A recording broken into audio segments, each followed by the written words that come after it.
Hello and welcome to the Anglo-Italian podcast for this Monday Night Live. You may have noticed that we are missing a certain co-host, that is Rory. He's currently having some difficulties with his laptop, so he will join us at some point. But for now, Happy New Year to all. I'm going to just blag myself through this as we go along until Rory appears. But more importantly, I'm joined by Ben. And Ben, mate, how are you doing this fine evening? Very good, thank you. I'm in very good spirits despite the FA Cup draw that's just landed on our lap for Tottenham. But we move. If you want to, Exactly. if you want to be the best, you got to beat the best. So, but yeah, I'm good. I'm very good. Thank Good you. stuff. And did you have a good break as well? Yeah, it was nice. It was kind of like getting back into the swing of things that first week back and all that after the new year. But I think we're back. We're good to go, and lots of football to talk about, which is obviously the main thing. Exactly. And he's joined us. He is on his phone. I'm here, guys. Great I'm to have here. I you, mate. apologize. Great to have you. Don't worry, mate. We've blagged it. We've got to this stage. So now I'm going to hand over to you, mate. But let's start off by saying Happy New Year. Buon anno as well. And it's great seeing you back in the UK. Obviously, you saw your mighty crew as well. Was it a 50% win ratio as well for you? Was it? Yeah. Honestly, the whole Christmas period was a bit slim when it came to football results. But the Alex, they pulled it out of the bag at the last minute and ground out the biggest shithouse 1-0 win against Bradford City. Scored in the 12th minute. And from that moment, me and my mate were sat there going, okay, 78 minutes to go. Here we go. 64 minutes to go, like counting the minutes down. But we managed to get the result. So that was a nice little bonus at Christmas. But yeah, good to be back in the UK. Good to see your lovely faces, guys. And not the best start to 2024 in terms of technology, but we will get there. Loads to talk about, as Ben said in today's show. We've got the FA Cup to talk about. We do have a lot of Serie A action. Napoli looking in a lot of trouble. Juve up to their old tricks again, scoring in the very last minute. And Inter doing the same. Inter kind of copying them a little bit. And Adam, in the FA Cup, what are we going to be talking about? Please don't say Arsenal. I thought we'd talk about Arsenal. We'll also talk about Spurs, obviously, because there was a good strike by Pedro Porro there. But more importantly, we'll talk about those shocks as well, Rory, because obviously Maidstone, or as you said, Maidenhead in our little chat yesterday. I knew I was going to get it wrong. Quite well. They did quite well, to be fair. And we've got a few ties that could set up for some juicy kind of non-leaguers, potentially, maybe making a storm against Man United. I don't know. We'll see if Eastleigh can pull off the win against Newport County to face potentially Man United. But we'll talk about that and more as we go along. And obviously, we've got to talk about transfers as well, Rory, because Radu Dragosin is obviously on Ben's lips at the moment. He's been talking about it on TikTok quite avidly and trying to prepare Spurs fans to make sure that Bayern Munich aren't going to gazump them. Unlike in Serie A, where a lot of teams seem to be consulting everyone else, don't they, Rory? We did see Dean Heisen obviously go to Roma instead of Frosinone. So, a lot of that chat. I'm sure we'll do that. But enough about me. Let's talk about the football. Beautiful. Well, let's start. Should we start in Serie A? Are we starting in Serie A?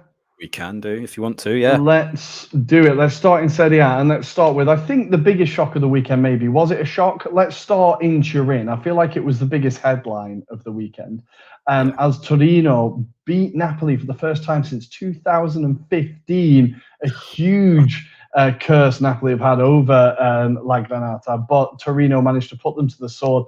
Now, I did sit and watch this game Sunday. The entirety of yesterday was sat watching football. It was beautiful until Arsenal kicked off. And Torino were just unbelievable. I don't know about you, Adam, but it was the first time for a while that I've seen Napoli just give up possession.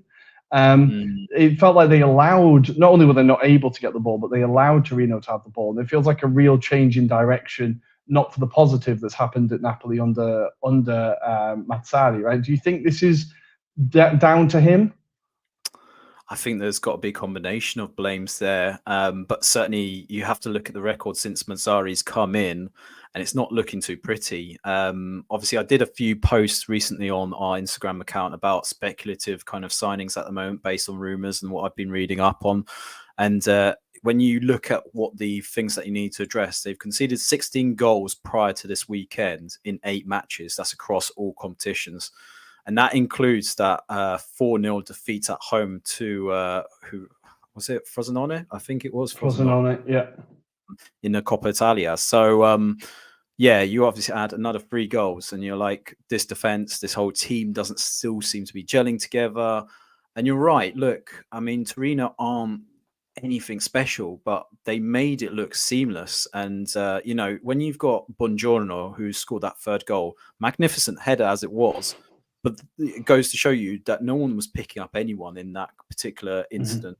And just that wouldn't have happened with the Napoli of last year. Let's put it that way. It's these kind of mistakes that you're seeing right now. And I think that's fed into the players' mentalities. You've seen the rumors about Zielinski moving potentially on as well, because he's entering the last 6 months of his contract. Mazzocchi obviously been bought in. Terrible debut for him. But I don't think, if you look at most kind of Napoli fans' reaction to that match, they weren't complimentary. They're like, get rid of this fool now. Like, they've got a lot of respect for him, but it's not working out for them. And I'm sure you can kind of talk to us about the match itself, because I saw only the highlights, but I mean, it was bad enough on the highlights itself. Yeah, it was terrible. It was just really tepid. I think there's been a few performances where Napoli just haven't shown anywhere near the amount of effort or fight. Like, even under Garcia, as uninspiring as they were, there were moments when you felt like they were really fighting for the manager. They got a few results where you think, okay, Garcia's got that team spirit. They were kind of grinding out some results. Under Mazzari, it just feels like none of it's working. I feel like Mazzocchi has been a decent player, but even as a transfer, it kind of surprised me. I don't think it's the type of signing that Napoli will be making 6 months ago, a year ago, if you know what I mean. But I think with the game, they made it so comfortable for Torino, and I think in the first half, Torino easily should have been more than 1-0 ahead. I think the midfield was absolutely nowhere. Lobotka having a particularly bad game. Zielinski, there's a lot of clips of Zielinski just not chasing off the ball, not pressing. It just feels like a complete lack of effort. And for Torino, they were just there. I think I said it to you, Adam, like, they didn't have to be good. They just had to be competent. No. I think we saw Mario Rui getting caught out of position, looking every day of his age. And just a lot of these players that Spalletti was getting a lot out of, it just wasn't really there. But I want to be quite complimentary about Torino, because I think their front 3 on their day, Vlasic, Zapata and Sanabria, are very, very dangerous when they play well. Now, what they need is more consistency. With this win, they've kind of put themselves in the European hunt, weirdly. They're only 5 points off the top 4 now. It's super tight up there. But, Adam, I'm going to throw it back to you. Do you think Juric can get the consistency there? Because that's always been Torino's issue. They finish 12th because they win 1 week and then lose next, then win, then lose. Do you think they can actually get that consistency, and can he get that front 3 fully firing? I mean, I think if you look at the group of teams that are in that mix, they all seem to have their moments, don't they? They don't seem to be consistent at the moment in terms of the runs that they're doing right now. So there's always a possibility, right? But I've always felt with Torino over the years, they have just missed that bit of quality in terms of their depth. So as soon as one major player goes out of the squad, then they do struggle. And it's about getting that consistent run, as you rightly allude to. So I think what's key is what business they do in this window, because, you know, there's a lot of players that are being kind of on the outside, potentially being linked with them, but not 100%. So I alluded to the likes of Belotti potentially being linked, because Roma needs Get him back. I mean, imagine that. But personally, the player I'd love to see, has always been linked with them, is Yacine Adli, because he's not getting a fair run at Milan. This was a kind of player that could really develop under Juric. He has this kind of knack, doesn't he, Rory, of developing players, and they eventually move on, right? And I think that's the ideal kind of combination. But the problem is what's happening with Pioli, what's happening with Milan. And ironically, this weekend, Yacine Adli did play. So it's one of those weird ones, isn't it, to be fair? But I mean, he did play quite well as well, Adli. I thought he played pretty well. He's a player that's always kind of stood out to me when I've seen him. But Ben, you are our resident Antonio Conte expert. He was in attendance at the Stadio Olimpico, or Stadio delle Alpi, sorry. He was in attendance, as was Gianluca Ventura, the old Italy manager. Do you think Napoli can change their manager again? Do you think they should change their manager again and just bring in Conte and just pay a manager properly? Yeah, it feels like Conte, he's either like the perfect manager to go in there, or he'll either just add to the shitstorm that's already going on. And I just don't like. I generally am not sure which way it would go, because I do feel like we saw it at Spurs when Conte walked through the door. We were in a dire straits with Nuno, even though on the surface things didn't seem that bad. It's just that you just knew there was no, like, in terms of looking into the future, you just knew that this wasn't going anywhere, and it was just like one poor result and one poor kind of, far from encouraging performance too many. And I think Conte was the perfect manager that we needed at that time. Well, it seemed like it, but with Napoli, you can kind of compare the situations, but I think it's weird with Napoli because they're on a come down after, an incredible season last year, whereas we weren't in that situation, and maybe they're in a better place to bring someone like that through the door because they want to get back to that level of competing for the title and competing in the Champions League. But I just feel like with his kind of nature, I'm sure he'd be, he's been out of the management game for nearly a year now. I'm sure he does want to get back into it at some point. So we could see a different, hungry Antonio Conte. But, we always see that for the first 12 months, 18 months. And then after that, it kind of fades, that the mask slips. So I'm not sure whether it's what they need for the long term, but maybe right now it's just that obviously they've changed manager already.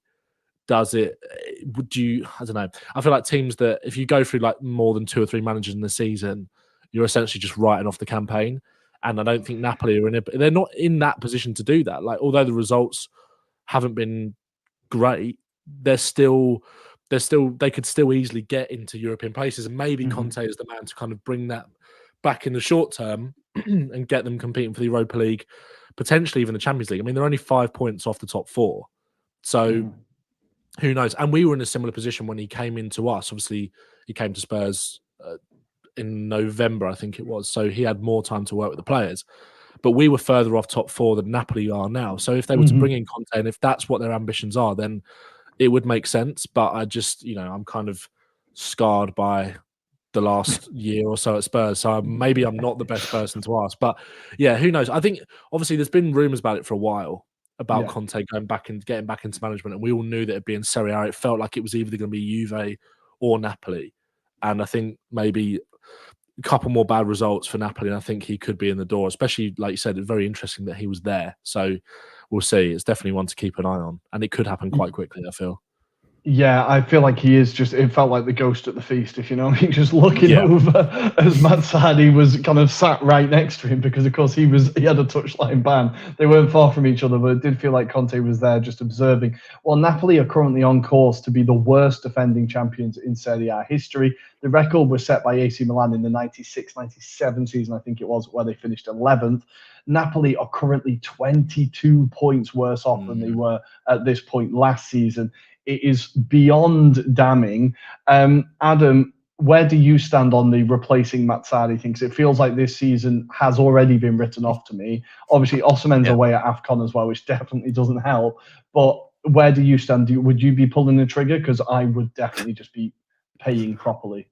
I think that you have to kind of start considering it because it's just not worked, has it? But the problem is, De Laurentiis, I think he's quite stubborn. I think he's going to give him the shot to turn it around. I don't think necessarily it's all over. But that said, the whole team needs changing, to be fair, at this stage. There's definitely an attitude aspects now with the individuals in the squad. But the problem is, De Laurentiis sees himself as this figure that is a director of football. He's going to do all the wheeling and dealing. And unfortunately, for every incoming manager, they have to deal with him. That's the problem. So he has a bit of a loose head on him at times. He can just randomly make sporadic decisions that kind of disrupt the rhythm of the team as well. So I think that's the problem that you have to deal with. And I think that's possibly why Conte didn't initially join Napoli when he had the chance. Because if you remember, there was all those rumours of potential meetings in Rome with De Laurentiis.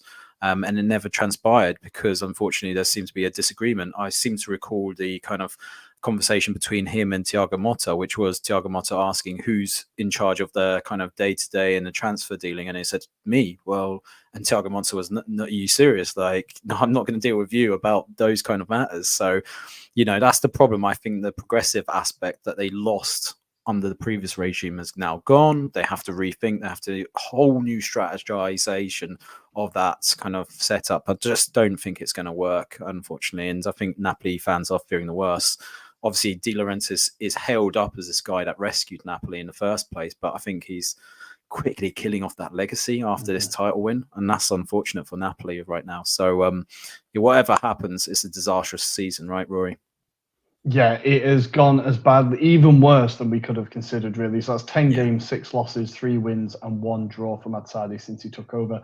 And they are looking like they might even struggle to be in the Conference League next year. Sorry, Napoli fans, not much to really smile about at the moment, but I have seen lots of Napoli fans pleading with the fact that De Laurentiis might step down. I cannot see it myself. I think that Napoli is definitely the bigger treasure than Bari. I think he's going to be holding on to Napoli a lot longer. But we're going to leave Napoli there for now. We're going to put the fans out of their misery, and let's go to the title race. And let's start in Milan. Let's start with Inter 2, Verona 1. I thought Inter would make this a lot more comfortable than they did. But then, of course, Pazza Inter return. Martinez scoring again in the 13th minute. Thomas Henry, friend of the show, getting the equaliser late on before Lazovic is sent off. And Fratesi in the 93rd minute pulls a Mooney to the Curva, but sends them into raptures and gets a huge, huge win. The celebrations were incredible. Ben, did you see this? Yeah, it was quality. It was so good. It's just absolute carnage, wasn't it? it was the moment. I think Thuram has him on his shoulders, just marching him up and down the pitch. You could see how absolutely huge that win was. And I think, unfortunately, despite the win, the main headlines I saw and the main complaints I saw, Adam, were from Inter fans just aghast at how bad Marko Arnautovic was in this game for 10 million euros. It was incredible, right? Yeah, I mean, some of the misses were just out of this world, like different level. Like we've seen him at his worst at Stoke City, but this was a different level of Marko Arnautovic. It was that header, obviously prior to that kind of build up to the corner where Fratesi does score. That miss where it seemed easier just to touch it in, that was the one that you just couldn't believe. But yeah, there was a few incidents. There was also a few clips, kind of his touches, his first touch kind of reminds you of Lukaku. Do you remember last season where he completely stuffed a corner? And yeah, unfortunately, it could have been even worse. To be fair, it wasn't just all Arnautovic's fault. There was a few kind of relaxed performances on the day, and obviously they gave away that very late penalty, which you saw the shithousery from DeMarco against Thomas Henry for missing that penalty. But yeah, I mean, Inter can count themselves lucky. Obviously, I'm sure you've seen the papers, Rory, about VAR and that decision around Bastoni, whether that should have potentially been something. I mean, obviously, I feel there's nothing in it because Juventus always get away with it as well. Well, the thing is, I don't know if you've seen this, Ben, but Juve fans were absolutely crying about this should have been a red card. I saw the greatest comment I saw on it was, if that was in Serie A, they call it a love tap. Like there was absolutely nothing in it, but Juve fans getting very upset. Did you think there was any controversy here, Ben? Not for me. I don't. Yeah. I've only seen it a couple of times, but I don't. It's definitely not worth the kind of like discussion that's been had around it. Yeah, for sure. Like I didn't even really think of it as a talking point, but then, like you said, it's kind of just seems like it's blown up.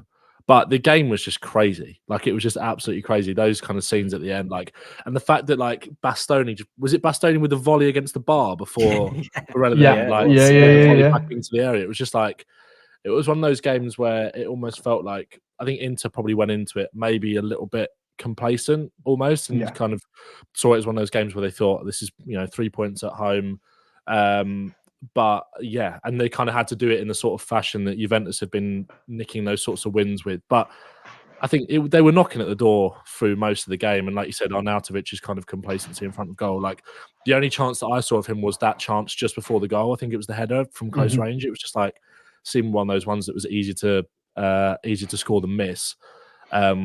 But the thing is, when you've got someone like Lautaro alongside him, who's averaging over a goal a game or got over a goal contribution a game now for Inter, I think it's 16 goals and 2 assists in 17 games, which is just nuts.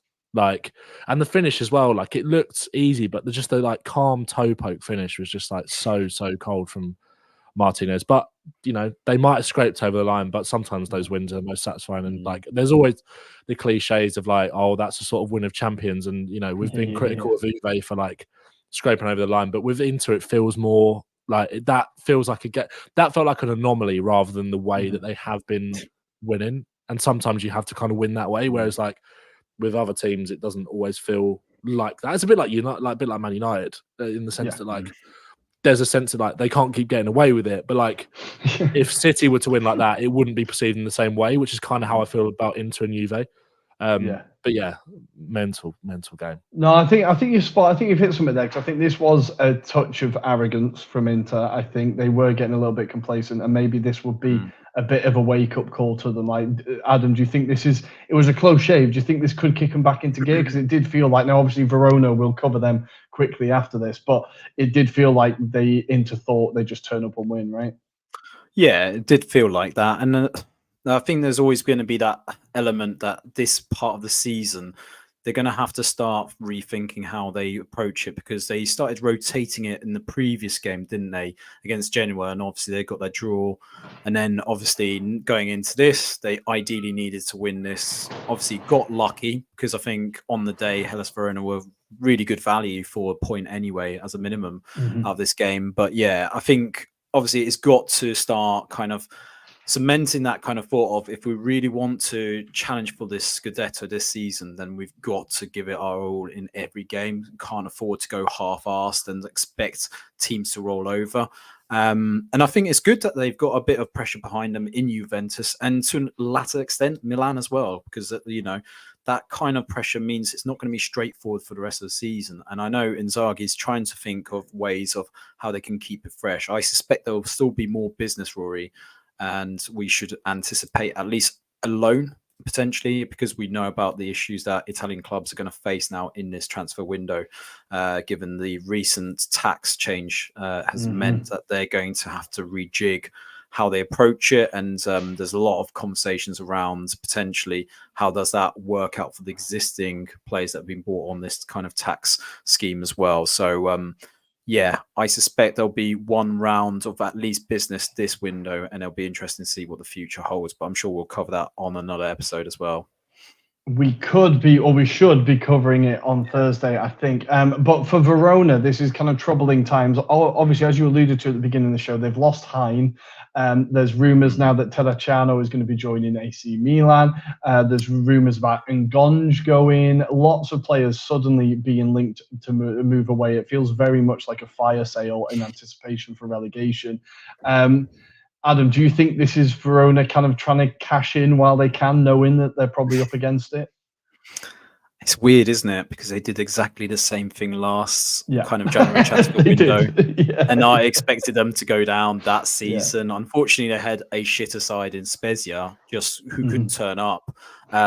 This time round, I'm really a bit fearful for them, because I think they are trying to milk it a bit too much. I don't know what the issues are financially, but it seems like every kind of window we go into, they're financially really strapped. And I wonder if Marco Baroni regrets now moving away from Lecce and taking that role, because it just feels like whoever goes in there, you lose all your key players every window, and it just feels like you can't build anything with that squad, which is unfortunate, because I saw Isaac Hien come on against Roma last night, and he looks quite handy. I couldn't believe it, but he's been good in the odd match that I've seen him, but he actually looks quite handy. He made Lukaku just bounce off him, and Lukaku just didn't know what was going on. So I think he's going to be a really useful addition. But like you say, Cyril Ngonge, he's incredible. I mean, the fact that Aston Villa potentially toying with a 9 million bid, I think I'm surprised there's not more clubs after him, given the kind of space that he creates, what he can do. He's a full Belgium international, as far as I know. So yeah, potential there as well. So he's a really good player as well. And what was the other one that left? And Terracciano, as you mentioned, went to very exciting young player. I think he's pretty much on the cusp. He's already signed, I think, terms, if I'm not mistaken. So yeah, it's not looking too healthy. But I suppose in favour of Hellas Verona, there are three worse sides at this moment in time. So it's just a question of who does the business right now and who's got the better squad after the window as well. I'd fear for Hellas Verona, though, because they haven't looked great in most of the games this season. No, well, we've called them the Sunderland of the league for a while, haven't we? They've been circling the drain for so long. But weirdly, they are still 2 points better off at this point this season than they were last And they season. were So as bad last. as it looks, it was even worse last season. And the last game I think we're going to cover in depth in Serie A. Let's do it. Salernitana 1, Juventus 2. The universe could only hold off for so long. There's no way they could stop Salernitana from conceding in the last minute and stop Juve from scoring in the last minute. Vlahovic finally gets his goal from open play. It feels like it's been a while. In the 91st minute, he gets the winner. And another player that Spurs have been looking at, Samuel Illing Jr. equalising for Juve. Equalising. But they get the job done. They keep pace with Inter, keep the title race alive. Ben, do you think this is the sign of champions? They just keep going. Well, yeah, I think they're going to be there all the way. I think that just they're kind of that like irritants to Inter that just won't leave them alone almost. That they'll feel like I said, there's kind of two ways of doing it. And although Inter won in very similar circumstances with a winner at the death, not playing that well, and like I said, we've been critical of Juve for that multiple times, but at the same time, you can't say that Inter kind of have the strength of champions without labelling that Juventus as well. But for me, Juventus, it kind of feels like that's the norm rather than the anomaly. Whereas Inter, that performance felt like the exception to the rule rather than the exception that proves the rule. But the thing is, when you've got there was two just real moments of quality for Juve. That was a great header from Vlahovic, and Illing Jr.'s finish as well was really emphatic. Like I know he had a lot of time and space in the box, but he still put it away. I thought all three goals in the game were really good as well. It was a great finish for 1-0. But it did feel like a sort of typical Juve win this season. But you can't rule them out. They're only 2 points behind Inter, and the fact that they've kind of got to this point, you kind of maybe would have thought that if they were continuing to win like that, there must be something more in it, because I don't think they would have got this far still on their coattails. We're over halfway through the season now. Only just, but we're into the second half of the season, and they're still there. They're still only 2 points behind. So it'll be very interesting. I don't know when they play each other again. I'd imagine it's probably towards near the end of the season, but that feels like obviously that's going to be a huge game. And if Juve can kind of stay in that touching distance until then and go to the San Siro and either get a draw or get something, then who knows? But yeah, I think you definitely have to say that it's kind of the spirit of champions for sure. Whether the quality matches up with that, like it does with Inter, I'm not 100% sure. But it's a long way to go. And Adam, Salernitana, they came so close to making history, to getting a huge result. They just can't get it done, can they? They can't, unfortunately. They really can't. They were so unlucky in this match. And in fairness, I think Juventus were quite lucky because Salernitana, obviously, they clearly saved their players for this match, because if you remember, 2 days ago, they lost 6-1 to Juventus in the Coppa Italia. And that's where Chiesa was running riot. And Juventus fans were actually jumping for joy because they saw this incredible, attacking Juventus side. So it was just like a contrast. They obviously had a game plan, which was they were saving those players for this match, and they were so unlucky. Obviously, I think if the player doesn't get sent off, which is Lajori, who scored the goal as well, if he doesn't get sent off, potentially they hold on. Even if it's just a point, I think they do enough. And I think Juventus were getting very frustrated because McKennie had some chances in this match. Rabiot was trying to break through and he couldn't connect on some of those kind of through balls as well. So I think this was a opportunity that I can see. And what Ben alluded to is the Inter match against Juventus. That's actually in about 3 weeks' time. That's going to be a big match in Inter. So yeah, let's see where both teams are at this point. But that means that you've still got a solid 2 months of football before the end of the season. So I think there's still, whatever the result happens, I think there's a lot more that will go on. And I think it, unfortunately, might go in a favour of Juventus because they don't have European football to worry about. And that's what worries me. I say worries me. It's not that I support Inter, but I just don't want them to win. That's all it is, Rory. I think Juve really jumped on the grenade this year, and it could really, really benefit them. The fact that they kind of took the European ban and took it in the year that they got the Conference League, if you know what I mean, and they were just like, right, yeah, let's just. And it could have been very good future planning from a club that's used to kind of planning the future around breaking rules, right? They've got a lot of practice in this.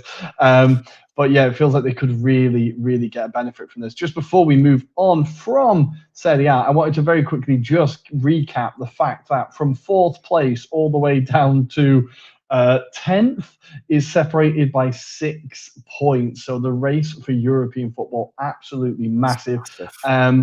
Fiorentina losing 1-0. They just cannot get any consistency. A huge loss there. Sassuolo, again, just being the pain in the arse that they always are. Atalanta getting a hard-fought draw against Roma to keep themselves in the fight. And Torino, as you said, with that massive win. Adam, you watched Atalanta-Roma, arguably the headline game of the weekend. Did you think it disappointed as a game? What did you think of it?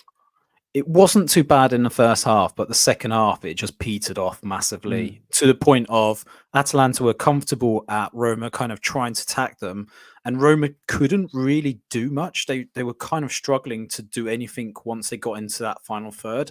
And you saw the coaches, and in particular Mourinho, kind of shouting at the players, trying to encourage them to get the ball into the box, because that's what they were struggling with, was trying to get Lukaku to link up. Dybala also was struggling.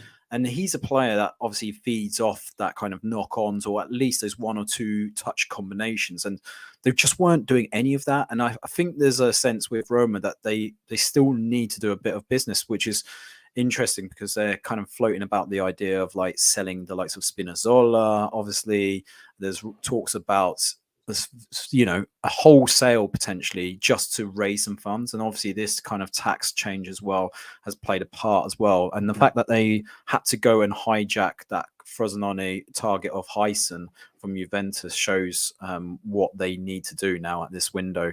It is quite desperate. It's down to the FFP that they broke a few years ago, which is coming to haunt them now. And this is going to be, I think, a forever thing with Italian clubs potentially. But back to the game, Atalanta, I feel, were a bit unlucky on occasions, especially the VAR decision in terms of this penalty being given, which I feel is just an absolute farce, personally. I mean, it slowed down a bit like that Calvert-Lewin one that we spoke about on our WhatsApp chat. It's not a red card, but it's one of those situations where it's not even a foul in itself. It's just the fact that it was just a bit clumsy in the way his leg is in that direction and it lands on Karsdorp, and Karsdorp makes the most of it, which is a frustrating bit, because that's what all you need to do is in that environment with Roma fans and obviously Mourinho jumping off his high horse, basically. He was centre stage again. He was centre stage again. Yeah, I messaged you and I said, I think that might be one of the oddest penalties I've ever seen, but I need to watch it again. Yeah. The ball had completely gone. He wasn't looking in the direction of Karsdorp. His leg was just kind of, the momentum was taking it round. He happened to touch Karsdorp. Really, it was just one of those where I think sometimes through our English lens, we think that VAR is much worse in England than it is anywhere else. And then you see a decision like that and you're like, oh no, it's fucked everywhere. It's fine. And I feel like in Serie A, they're really, the thing seems to be looking for any contact. The second there's contact is a penalty, regardless of what the contact is. And that looked like they were really, really looking for that one. Dybala throwing the ball, that they didn't actually show who he threw the ball at. Cup minors. Was it at Cup minors? Okay, they kept cutting him out a shot in the replay. Supposedly, he might have said something to put him off taking the penalty. You see, so. But just on your point on VAR, the same incident happened in Sassuolo when they won against Fiorentina on Saturday evening. VAR rules out Forsveld's second goal, which should have been a goal, and it was deemed that the Sassuolo player, I've forgotten who it was deemed offside, but also interfering with the line of the goalkeeper's vision. Which was and the worst thing was VAR sent the referee to make the decision. So it wasn't even VAR that made the decision there. So it was so weird. And then on the flip side, then going into the kind of Fiorentina incident where the penalty's given, but also there's the other aspects of their version of their goal equaliser. So Quatra hits an equalizer, but it isn't, because it's deemed for the kind of very similar thing, but it's through phases. So I won't bore everyone. They can see it. They can go and watch it. But VAR in Italy is horrendous. So if everyone says PL kind of VAR is awful, no, you haven't seen it.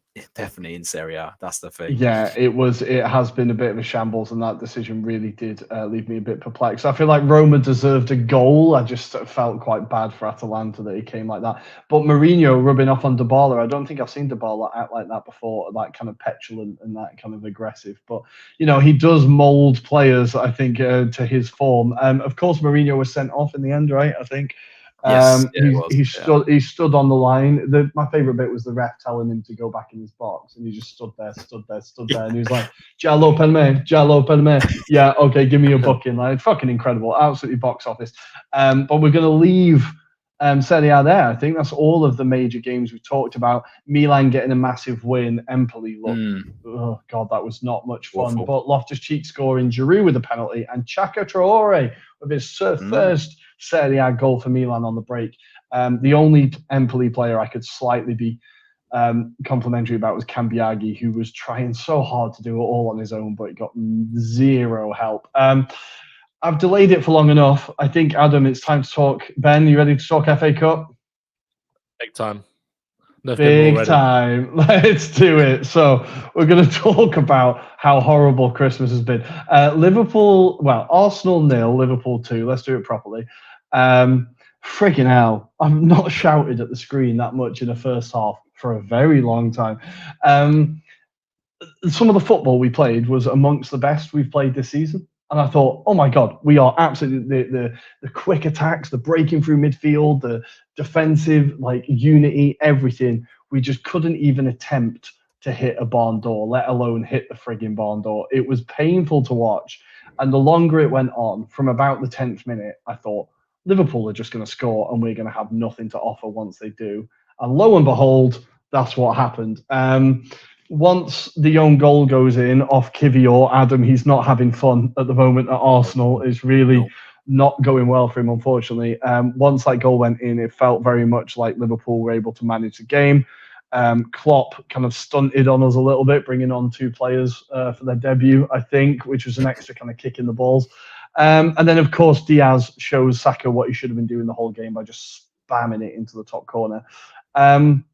Ben, I'm going to let you gloat a little bit. How much did you enjoy watching how painful that was for us? No, I didn't enjoy it at all. I actually felt quite sorry for. No, I'm joking. Don't feel sorry for us. I'd rather you enjoyed it, honestly.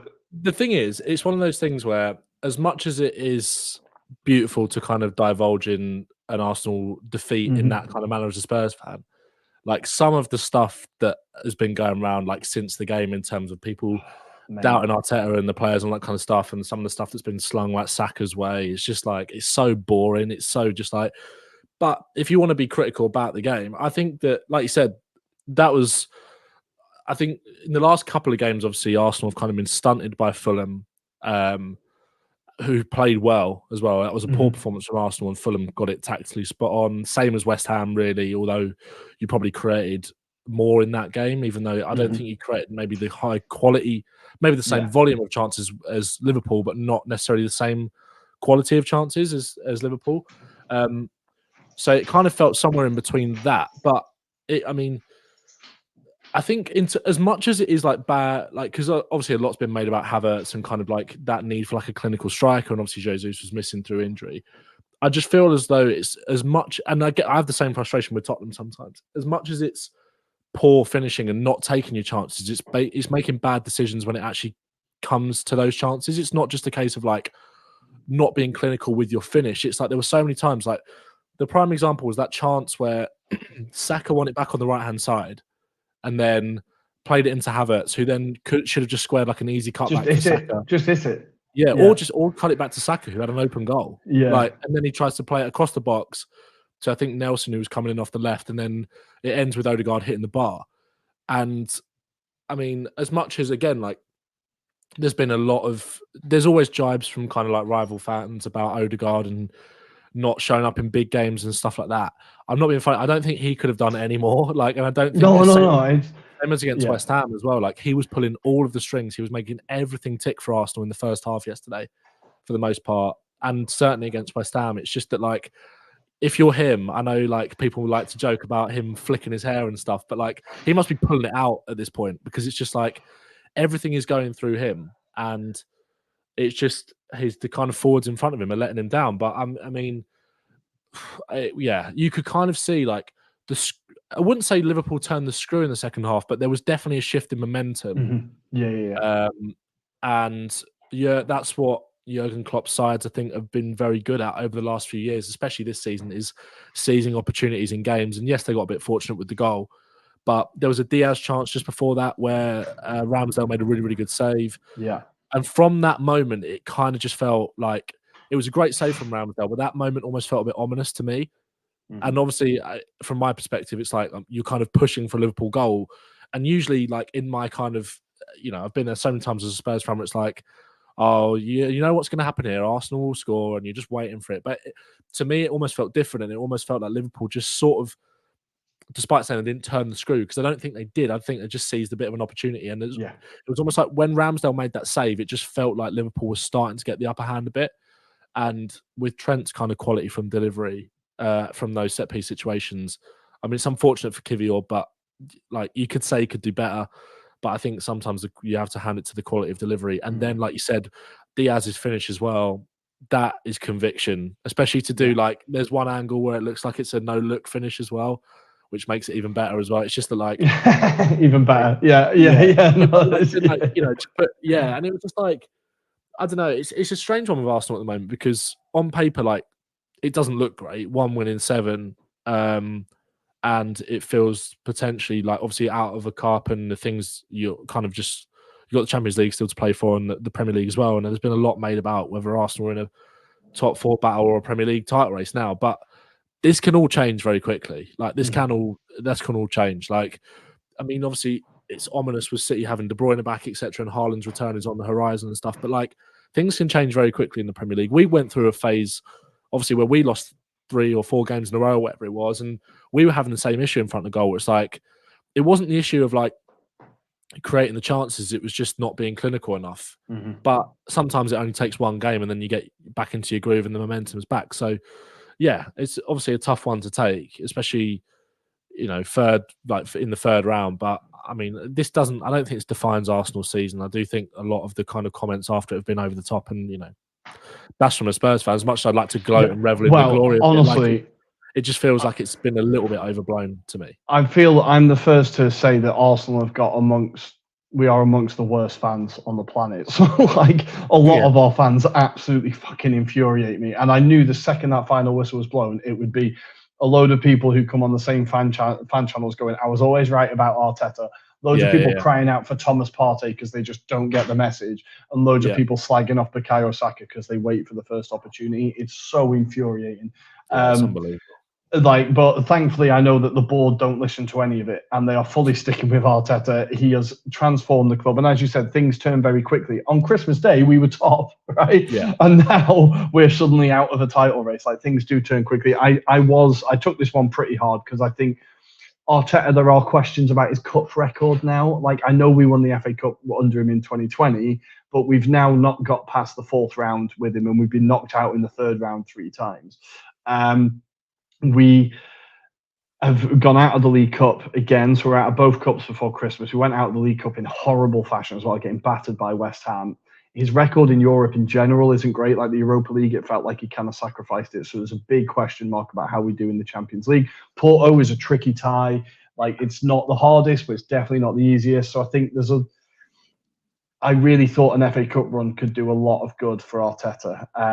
But ultimately, we need someone who can frigging score, and Gabriel Jesus just doesn't play often enough. And according to all the stories, FFP-wise, unless we sell Nketiah or Smith Rowe, we're not going to be able to make any transfers. I personally hope it's Nketiah. I'll be very upset if I see Smith Rowe leave. But the whole mood seems pretty down at the minute, which is a bit annoying, but not the end of the world. There's 2 weeks until we have to watch Arsenal in the Premier League again, so I can take a bit of a break, which right now sounds perfect. But Adam, for Liverpool, they're looking pretty ominous, right? They're slowly, quietly doing very well in every competition. They're in the Carabao Cup semi-finals. They're now through into the next round in the FA Cup. The Europa League, I think, is kind of theirs to lose. And of course, they're top of the Premier League. Do you think Liverpool could be on for a big season here? I think they should be considered as the outsiders at this moment in time still, purely because I think we've still got to see how Man City now progress now that they've got Kevin De Bruyne back in their squad.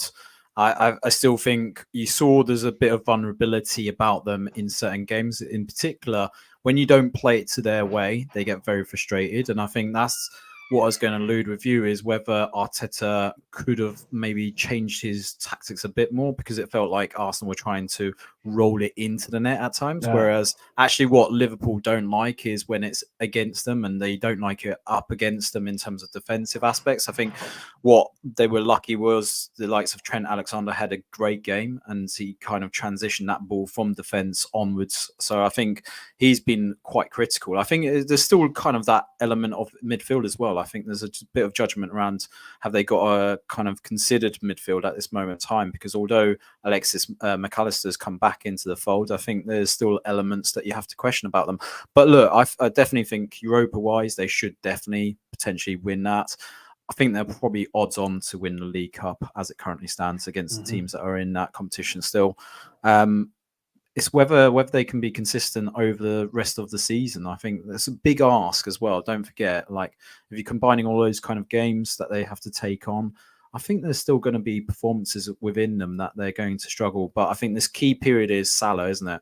Salah being out of the squad, can they cope with him being out? Some people actually say that without him, they might be a bit more sensible up top, where they're not relying on him, essentially. So this is the interesting kind of transition bit of the season for Liverpool, is can they maintain results while he's still out of the team? And yeah, I suppose we'll wait and see, Rory. But I think there's a lot to play for still in this season. There, we will see. I think Liverpool could be on for multiple silverwares this season, but we'll see how it goes. Elsewhere in the FA Cup, let's talk Man City, I suppose. They beat Huddersfield 5-0. De Bruyne did come back. And Ben, you get to play them in the next round. How do you feel? You should be confident. You always do, City, right? To be fair, well, I think we could be on for one of the great cup shocks. They could come and beat us. Who knows? I mean, they've still not scored at our ground yet. But to be fair, all of those have been in the league and the Champions League. So the FA Cup might bring out a completely different kind of game. But I mean, it's one of those ones where I'd absolutely love to win the FA Cup. I made a video about it the other day, sort of talking about, would you rather win the FA Cup or finish in the Champions League? And for me, like, I would love to go on a good cup run. I'd absolutely love it. And the thing is, Gary Mabbott, who conveniently was obviously the last Spurs captain to win the FA Cup, pulled Man City out the bag as the away team, and that just felt completely cursed and cruel. And it just feels like there's always going to be something stopping Spurs. But you never know. Like, he also said, like, you've got to, you know, if you want to be the best, you've got to beat the best, haven't you? So I'd kind of rather play City now, and like, if we get knocked out and you get beat narrowly by City, and the performance is there, but it just doesn't quite go away. I think as a fan base, you can't criticize that at all. Like, it is what it is. Man City are a juggernaut. Haaland and De Bruyne are back around the corner. Obviously, Doku's back as well, and we'll still have players missing. We should have everybody that's injured back by then. So Romero and Maddison should be back as well. But it's just we'll be still missing the Asia Cup and AFCON boys, which is obviously a blow. But who knows? Honestly, who knows? The FA Cup. It feels like, you know, it's a tantalizing kind of draw. I feel like everybody, like, it's very rare that you see like two fan bases both upset with the draw. Like, they don't want to play us and we don't want to play them, even though our record against them at home, and the fact that it's at home as well obviously adds a little bit for it to us, and we'll be bang up for it. You know, we traditionally are a cup team, despite the fact that we haven't won it since 1991. But you know, who knows? It could be a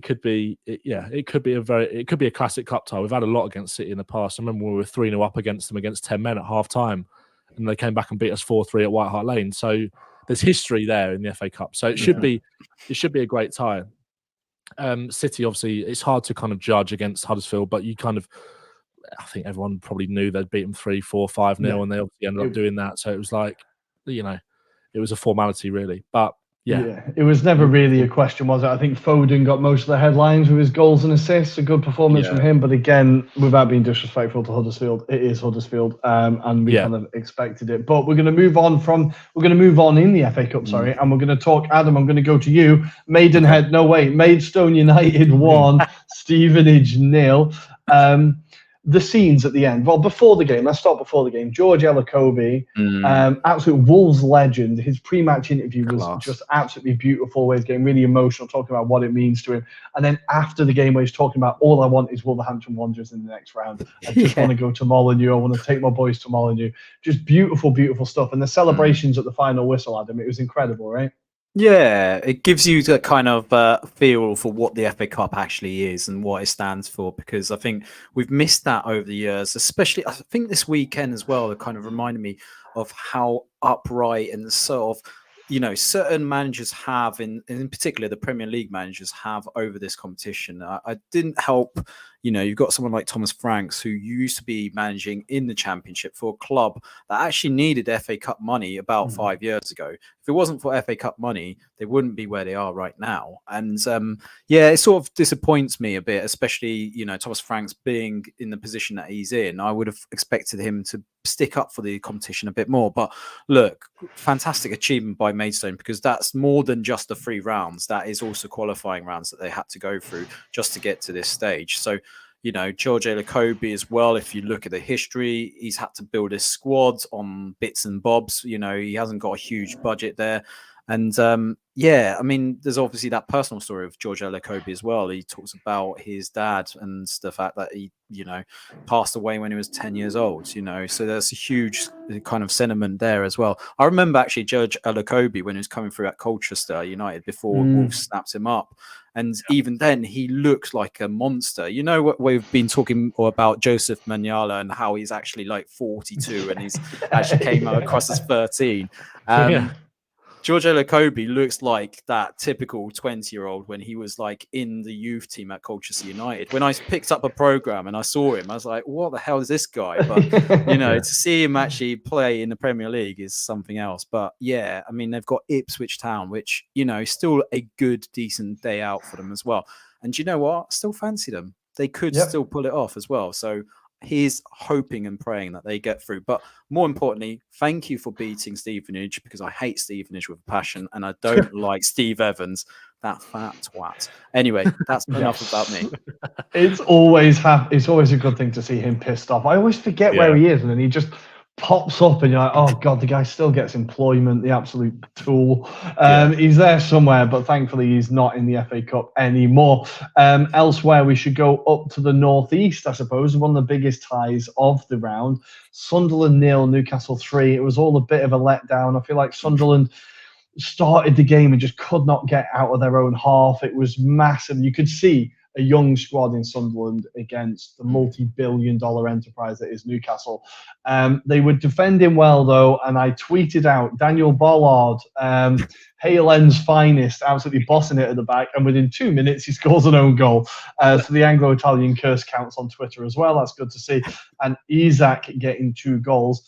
My main question here, and me and my mates at home are discussing it on WhatsApp, is Jobe Bellingham unlucky that he plays the same position as his brother, Ben? Because it makes him stand out a lot more. And I was really underwhelmed. I know it's against Newcastle. It's a difficult game, but I thought he did not play well. No, I agree. I like Jobe. From Spurs have kind of had links to him over the last few months. So I've kind of tried to keep an eye on him and sort of try and take away the fact that it's Jude Bellingham's brother. And obviously, he wears Jobe on the back of his shirt rather than Bellingham to kind of try and get away from that name as well. And I love all that. And from what I've seen of him over the course of the season, I do think there's a player in there. I do think, like you said, he's unfortunate that comparison is never going to go away because not just because of the name, but because of the fact that he plays a very similar role. I was underwhelmed by his performance, but I think I was underwhelmed by Sunderland, really. It was all just like there was this huge build-up to the game, and then it just almost felt like it just got a bit too much for them.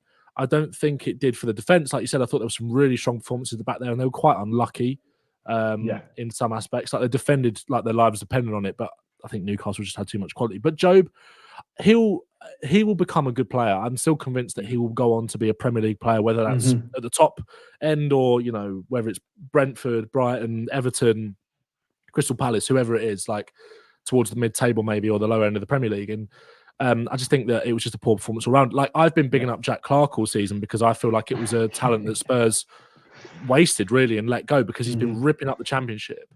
And again, he just could not beat Trippier. 1v1 so many times against Trippier and could not get around him. So I don't think it was necessarily all like there was always going to be so much spotlight on Job because of that, but I don't think it wasn't just him I was disappointed by. I actually thought Alex Pritchard, who again, former Tottenham Youth Academy product, was probably the brightest spark for Sunderland. It feels like he's been like 29 for the last like 10 years. He's been around for such a long time, but he had the shot that I think either hit the bar or It was tipped over the close. bar. It was very close. Yeah, I remember yeah. like from when he was at Tottenham as a kid, like his like dead ball quality and like his ball striking ability. I thought he was going to be like I thought he was going to go quite far, but it never really panned out. Obviously, he was quite good at Norwich. There's been calls for I think where Sunderland had a few injuries in the last few games, like for him to play a bit more, and he's getting an opportunity now with Mick Bill coming in, who I'm just not convinced about as a manager. Like he did wonders at QPR, and it just felt like he was almost a little bit like he loves himself a bit. He's like chocolate, isn't he? And it just feels like he took that Rangers job despite turning Wolves down and then went to Rangers, which just felt odd. Like, Sunderland. Obviously, Tony Mowbray's gone to Birmingham, isn't it? And it just kind of felt bizarre as to why they let Mowbray go. And obviously, I think Mowbray could actually do quite a decent job at Birmingham to sort of steady the ship there. But yeah, I was disappointed by Sunderland. I was disappointed by the game in the whole. It was a great, like the build up to it was great. And I was like, you know, it was one of those ones where you make sure you're home for it kind of thing, like make sure you're not doing anything. But it almost just, but as soon as the own goal went in, it just felt like, this is the way it's going to go. And unfortunately, it was because, Yeah, I felt like it all hinged on Sunderland scoring the first goal, and the second they didn't, I was like, game over, innit, really. I do have to say, very quickly, I always enjoy seeing Luke O'Nien play and absolutely love it at Sunderland. Yeah. Since that Sunderland Till I Die documentary, obviously, everything at that club was a shit show. All the transfers were a shit show, but then bringing him in was such a good move. He seems like such a nice lad. That tackle on Lewis Miley was incredible. Like proper old school agricultural tackle, but fully just incredible. And I just really like that he's become a bit of an icon at that club, and I'm really happy that his career's turned out the way it has. It just made me smile a little bit. But Adam, Newcastle stunting on Sunderland's pitch, taking their customary victory selfie on the pitch at the end. Richard Keys, old Gibber Mitts, got angry about it. Do you think it was a bit out of order? It's probably because they didn't do a lounge that had Richard Keys around, like, you know, obviously in his attire, Andy Gray cutouts or something like that. Like, he's just missing his best buddy, wasn't he? But yeah, no, I mean, what can you say? I mean, Newcastle were there for the taking, weren't they? And unfortunately, just on the day, Sunderland couldn't do that quality bit and overturn them. But I've got a good story to tell you about Luke O'Nien. Luke O'Nien, obviously being from a Wycombe player, I saw him on the golf course. Didn't clock on he was actually there, but he didn't know where his ball was. So we're just trying to tell him, like, it's just over there, mate, like literally over there. And then he starts going through this bush, like with this club, and he still can't find it. So in the end, he was like, "Have any of you got like a spare ball?" I was like, "Yeah, here you go." I didn't realize it was Luke O'Nien until he started like popping up, and that was Luke O'Nien. So really nice guy. And yeah, like you say, that documentary kind of sums him up. He is all heart, and he gives so much time to fans. It's just a lovely story. And I'm loving the fact that he's succeeding as well, because he was released by Watford, I think, when he was 17. So he's going through the non-league scene before he snaps him up. And yeah, seeing him blossom, it's just amazing. Even though it is Sunderland and their fans are a bit funny as well. So, hey. No, I absolutely loved seeing it. Elsewhere in the FA Cup, because I'm very aware of time, Brighton came from 2-0 down to win 4-2 at the Potteries. Love to see it. Stoke City fans crying. Love it. They are not having fun at the moment. Chelsea beating Preston 4-0. Aston Villa leaving it late. Matty Cash at the back, right at the end in the 87th minute to deny Borough a second cup run. Of course, they are still in the Carabao Cup coming up this week. And goal of the round. Any guesses, guys? I'm going to go for it. Anybody says anything other than this goal, I'm going to be fuming. No, Adam. Wrong. No. Ben? As much as I'd love to say Pedro Porro, I mean, you can't pass that Patrick Bamford goal, can you? Like, that was just like unbelievable. I know which one. What a hit! What a hit! What a hit! Incredible. Just you see flashes of brilliance with Bamford, and then you don't see anything for a year. It's incredible. Such a confusing. Or he misses the most simplest of shots, right? That's what he does. But scores that. That was like ridiculous. It's a sort of goal that you just like. You don't see that often. You don't see it often for a reason. That is one of the hardest things to do. Just like back to goal, chest it down like that, and then turn on the volley. It was like the goal that sort of everyone dreams of scoring. It was ridiculous. But like when you saw that it was Patrick Bamford, it was just like he's such a weird career. Like especially since like it is. It's honestly so mad. But yeah, fair play to him. The funniest thing is that when the ball went over the top, you could see on the side that for some reason Peterborough have got a flag with Big John, the guy on TikTok, like with his face just as the ball goes over, and it was like this is the weirdest thing about this goal. It wasn't just a finish, but yeah, unbelievable goal. Absolutely love it. Well, Adam, I've just thought maybe he's the English Darwin Núñez, misses tap-ins for scores bangers. English Darwin Núñez. That's a very good shout. Yeah. One cap wonder as well. Is he a one cap wonder now? Yeah, I think he got one, right? So. I think he got one. Yeah, I think he did. He's definitely in the squad. Yeah, for sure. And finally, a derby that I didn't realise was a derby. Shrewsbury 0, Wrexham 1. Wrexham going through to the next round. Yeah. A lot of spike and needle around this game. James McLean, a great follow on Instagram for anybody, whether you love him or hate him. I love him. He just went off on his Instagram afterwards at all the Shrewsbury players and the Shrewsbury manager, I think it was. Yeah, absolutely love it. Didn't realise that was really a derby, I'll be honest. But in the next round, as you said, we have Tottenham taking on Manchester City in what is probably the tie of the round. Chelsea, Aston Villa. I would be backing Villa to get a result there. I think they could have a bit of a cup run. Fulham, Newcastle, Maidstone, as we said, have been rewarded with a trip to Ipswich, and Blackburn Rovers Wrexham is an interesting one as well. And that's it, guys. I think that's all the football. No, that is all the football. Adam, anything we need to cover? I think the only thing was we were going to do a little section on transfers if we've got enough time. Transfer business. Let's do it, Adam. What transfers are we talking about? Well, I think we might as well start with our obviously co-host as well. Might as well call him co-host. We've got Ben to talk about Radu Dragusin as well, haven't we? And obviously the inevitable Eric Dyer going to Bayern Munich. I never thought that would ever happen. Now, wait, this is classic on Football Manager when you sign a player from abroad and they put the clause, can you sign a friend so I feel more at home? Yeah. The second I saw that, I was like, oh, that's Harry Kane just going, can you bring in Eric Dyer, please? So I've got a mate. It has to be, surely. It's got to be. I've never, I love Eric Dyer, and I think I don't like something. Like, obviously, we know that he's limited as a player now and isn't much use to Tottenham, but I've always kind of stuck up for him. But when I saw that, I was just like, I don't think anyone's ever failed upwards quite like that. It's quite remarkable. But good luck to him if he does go. Yeah. This whole, while we've been doing this podcast, the Dragusin situation has changed remarkably. It's gone one way or another. There was rumours coming out that obviously there was a lot of Bayern chat this morning saying that he's on Bayern's list and Spurs fans losing their minds about it. Then it came out that Spurs are still the front runners, and then this evening it came out that he's close to joining Bayern. But now a lot of the Florian Plettenberg, who is not my favourite Sky Germany journalist, after seeing his face every 5 minutes in the summer during the Harry Kane saga, he came out and said that Spurs are still the front runners. Bayern are interested, but understand that it's basically Spurs are very close to agreeing a fee, and then a lot of the English journos have kind of backed that up as well since. So, yeah, there's been a lot of Spurs fans losing their heads on Twitter today over a player that most of them probably didn't know existed about 2 weeks ago. So, which is classic. That tends to be how January goes. Yeah, right? I hate the January transfer window so much. It gives us a lot to talk about, which is great. But it's just, but in terms of Dragusin as a player, again, there was Spurs were kind of originally linked with Todibo from Nice, and I think.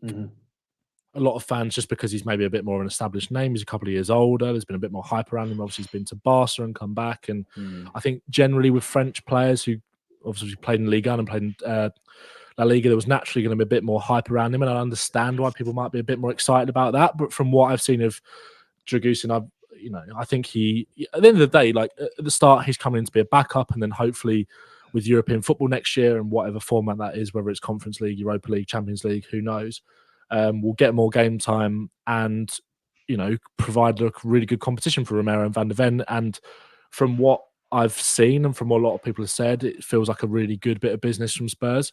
So hopefully we get it over the line. I think there's been questions over his ball playing ability. Obviously, you guys would have seen more of him than I have. I've tried to watch as much as I can, but it feels like that's kind of been the main thing that people have maybe said about him. But at the end of the day, also he's playing in a Genoa side that, I kind of lower mid-table, not as progressive on the ball. Those abilities aren't going to kind of shine through shine through as much as if he was playing for a side competing for European football or trying to be more progressive, etc. So I think it's one of those things where also, like, I think a lot gets talked about playing out from the back in Spurs' system, when actually what it really is just playing simple passes into the midfielders quickly and getting us up the pitch. Like, you don't have to be the best ball playing centre back in the world to be a success in this system. So I'm excited about it. Hopefully we do get it over the line, because obviously we've got a Man United trip at the weekend looming without Romero. Van de Ven should maybe play.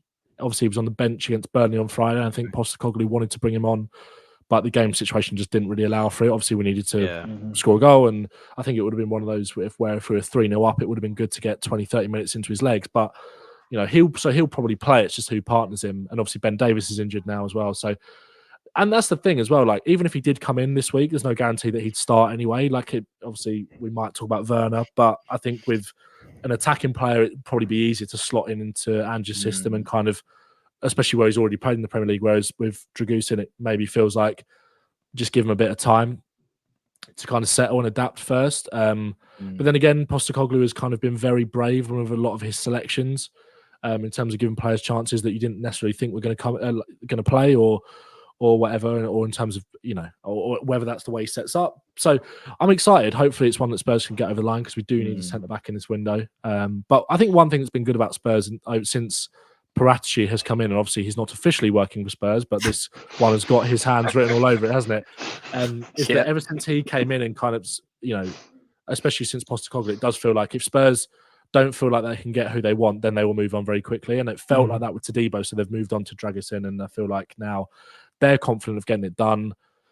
Bayern are obviously interested, Napoli are interested, but for me that just points towards a good sign of him being a good player. So hopefully we can get it over the line. Apparently he wants the Premier League more than any other league, so we shall see. We will see. It's an exciting one for sure. I've just seen another exciting. Any football manager players will be very excited about this. Brighton closing in on Boca Juniors wonder kid, Valentin Barco. This is a player that everyone has been signing on Football Manager this year. Incredibly exciting player. Of course he's going to Brighton. Just the idea of that transfer brought a smile to my face. I've just seen Fabrizio Romano tweet about it. That is unbelievable. Their great business continues. But Adam, I'm going to jump to probably the funniest story of the transfer window. Good news, guys. Homophobia has been solved in Saudi Arabia super ahead of time. Congratulations, Jordan Henderson. You've done it.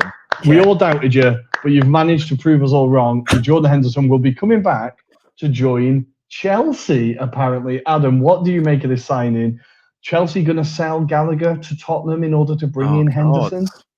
That sounds such a backward step, doesn't it? I mean, just why would you do it when you've got a player? I mean, I'm sure Ben loves the idea. At least they're getting a really decent midfielder, right? Everybody wants Gallagher, right? And I'm sure Rory, the Tory, as we call him, Rory Jennings, will be on his soapbox talking about how this is a terrible move for Sam Gallagher. How could he, join Spurs, etc., etc. But yeah. The turnaround of events for not just Jordan, it has to be said, there's been a number of players that have moved to Saudi that are now changing their minds. They are actually now going the other way. Shock, horror. It didn't really work out that way.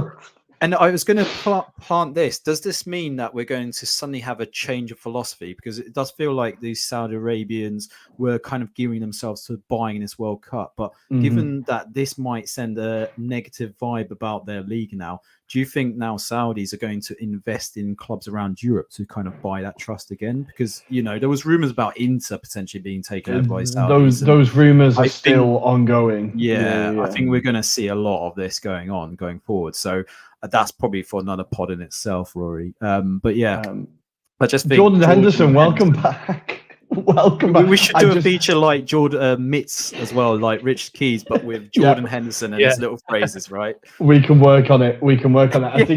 I think I just pray that his signing video is conducted by Adam Crafton, and he does the interview. Yeah. I really want Adam Crafton amazing. there to be the welcome back interview of like, so how was your time in Saudi Arabia? It has to happen. It has to happen. Adam, any other transfers you wanted to talk about? I've got one more, but I'm going to let you go first. Any other transfers you wanted to cover?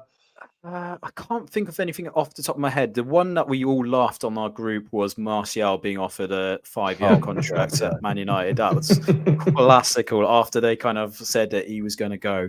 But yeah, I'm just curious where David De Gea ends up personally. He's still, isn't he still training in Spain? Still knocking about. Secunda group. So it'd be interesting to see where he ends up. But I think there's going to be a few out of work players that might get snapped up on the final day of this window. I've just got a feeling across Europe that's what's going to happen unless certain moves happen. So watch this space. That's all I'd say.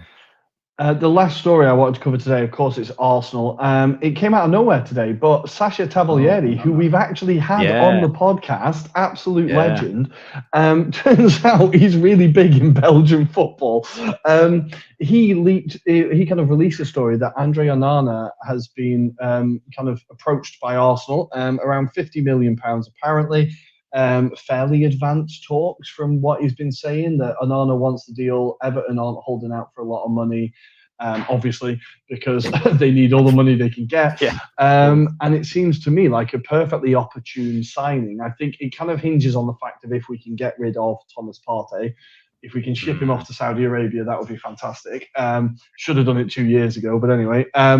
I think it hinges on that. But if we could get the Onana deal done, I think that would be the perfect signing. In that number 8 role, we could maybe play Havertz a bit more advanced, give him a kind of more of attacking midfield role rather than getting him to do the defensive work. I think it could be a really clever signing. He's a player like, I'm going to go to you, Ben, I don't know about you, but he's a player that in a struggling Everton team, on his day, has really impressed. It just concerns me about consistency.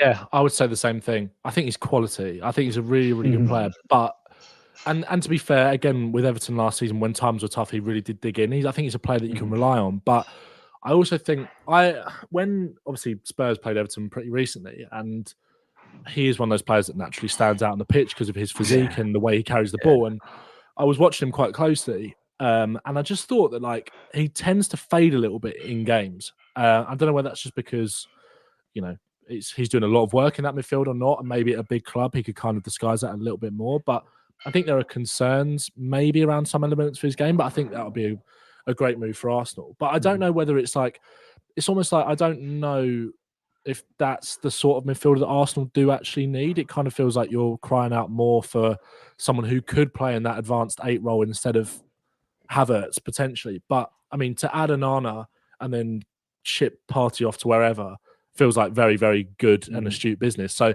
if you could do that, then especially as well, like, Arsenal are going to be back competing in the Champions League for the foreseeable and, competing on all fronts. So to have someone who can also then be the understudy to Rice in certain games and not have to use Rice as much, or because again, Rice isn't a player that we've, I don't want to give you the kiss of death, but, Rice's injury record isn't bad. Like, I don't think he's spent that much time out. So, but you never know how that's going to change with the volume of games and demand with playing for England all the time and stuff like that. So I think it'd be a very smart signing. But I just think that, like, from what like some of my Arsenal mates and some stuff I sort of see, it feels like the need for like a more of a advanced midfielder is more prevalent. But then you get like, I'm not as in it as like, ultimately, I want us to sign a player that means we can rest Bukayo Saka at some point in the next 10 years. But if this is the signing we're going to make, then fine. I'm resigned to the fact that we're not going to sign a striker. Whatever. I just wish we had someone to push Saka a little bit and mean that we could rest him. But Onana excited me a bit, and I thought, that could be a very, very clever signing. We will see. Arteta, as always, keeping his cards very close to his chest and insisting that we won't be doing much business. But we've heard that before, Mikel. We do not believe you. Nobody believes you. Guys, we're finished for today. I think that's everything. Thank you for joining us. Thanks. I hope the audio is okay because I'm on my crappy headphones. I hope it sounds all right. Thank you for putting up with us, and thanks for coming back. It's been fantastic to be back. We will be back on Friday again with another episode. You can find us on Twitter at Italian Anglo Pod, on Instagram and on TikTok at Anglo-Italian Pod. And Adam, anything to say before we let these people go and we let Ben say goodbye? Yeah, just one plea. If you're on TikTok, please follow us because we're keen to get to 1K followers so we can do some lives. So that would be really appreciated. I only found this out that you had to have 1K to do bloody live. I mean, what the hell is that all about? But yeah, we have to get to 1K followers before we can do that. So appreciate if you're on TikTok, follow us. That'd be really appreciated. And we'll hand over to Ben. Yeah, beautiful, Ben. Thanks for coming on, man. When our listeners and viewers want to find you, where can they find you online? They can find me or Ben Talks Football on TikTok. Search the same thing on Twitter. You'll find me as well. And all I want to say is Timo Werner is scoring at Old Trafford next week. Man United can't do anything about it. Ben's been singing the chant already on his TikTok. I've seen it. I haven't been on live. I've just been on that kind of incognito mode, just watching in the background. Yeah. It's Werner on the dance floor. That's all I'm going to say. Beautiful. I love it. Great. Well, guys, thank you for joining us. We will see you on Friday to preview all the weekend's action. Grazie. Ciao. A dopo.